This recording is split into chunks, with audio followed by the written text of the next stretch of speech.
अगर आप भी अपनी कार या अन्य वाहन के लिए फास्टैग का इस्तेमाल करते हैं तो संभव है कि आपको अगली बार टोल पर दोगुना टोल भरना पड़े, क्योंकि 1 अप्रैल से फास्टैग को लेकर के नियमों में बदलाव हो गया है। 1 अप्रैल से एनएचएआई ने एक वाहन एक फास्टैग की पॉलिसी लागू कर दी है।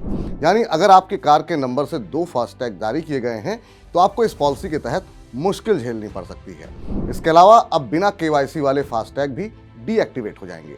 आइए समझ लेते हैं कि ये दोनों बदलाव हैं क्या और आपको किस प्रकार इससे मुश्किलें झेलनी पड़ेंगी। आपको बता दें, ये दोनों नियम एक ही सिक्के के 2 पहलू हैं। एनएचएआई को जांच में ये पता चला था कि बहुत से यूजर्स ने एक वाहन पर 2 या 2 से अधिक फास्टैग यूज कर रहे हैं। कुछ यूजर्स ने अपने वाहन के रजिस्ट्रेशन नंबर के आधार पर तो कभी चेचिस नंबर के आधार पर फास्टैग ले रखे हैं।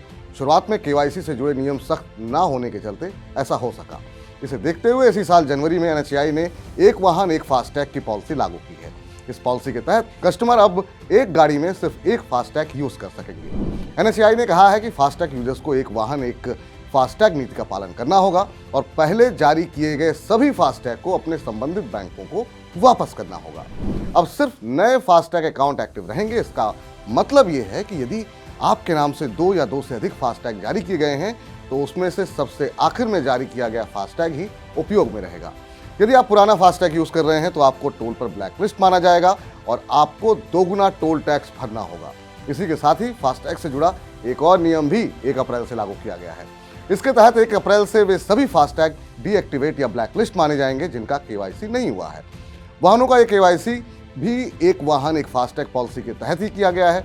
यदि आपने भी फास्टैग का केवाईसी 31 मार्च तक नहीं कराया है तो 1 अप्रैल से आपका फास्टैग काम नहीं करेगा। फास्टैग केवाईसी अपडेट नहीं हुआ तो इसमें बैलेंस होने के बावजूद पेमेंट नहीं होगा। ऐसा बिना केवाईसी वाला फास्टैग जारी करने वाला बैंक डीएक्टिव या फिर ब्लैकलिस्ट कर देगा और आपको डबल टोल चुकाना होगा। और अब जान लेते हैं कि अगर आपने केवाईसी अपडेट नहीं कराया है तो आखिर में अब होगा क्या। इसका सीधा जवाब है आपको नया फास्टैग लेना होगा। नया फास्टैग आपकी केवाईसी के बाद ही जारी होगा। ऐसे में आपको पुराना फास्टैग विंडशील्ड से हटाना होगा और नया फास्टैग स्टिकर चिपकाना होगा। अब सवाल यहाँ पर यह उठता है कि नया फास्टैग मिलेगा कहाँ से। तो आप देश के किसी भी टोल प्लाजा से फास्टैग खरीद सकते हैं। इसके अलावा axis bank, ICICI bank, HDFC bank, SBI, Kotak bank की ब्रांच से भी आप इसे खरीद सकते हैं। अगर आप मोबाइल फ्रेंडली हैं और बैंक के ऐप्स यूज करते हैं तो आप इन मोबाइल बैंकिंग ऐप से भी फास्टैग खरीद सकते हैं। इसके अलावा पेटीएम, अमेजन, गूगल पे जैसे ऑनलाइन प्लेटफॉर्म से भी आप इसे खरीद सकते हैं।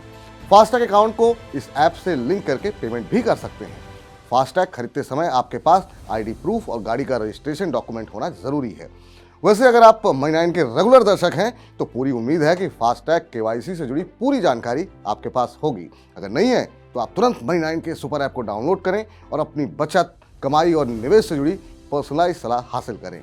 यहाँ आप न सिर्फ निवेश के मंत्र हासिल करेंगे बल्कि गोल्ड और म्यूचुअल फंड में निवेश भी कर सकते हैं। तो फाइनेंस के मामले में एक कदम आगे रहने के लिए आज ही डाउनलोड करें मनी9 का सुपर ऐप।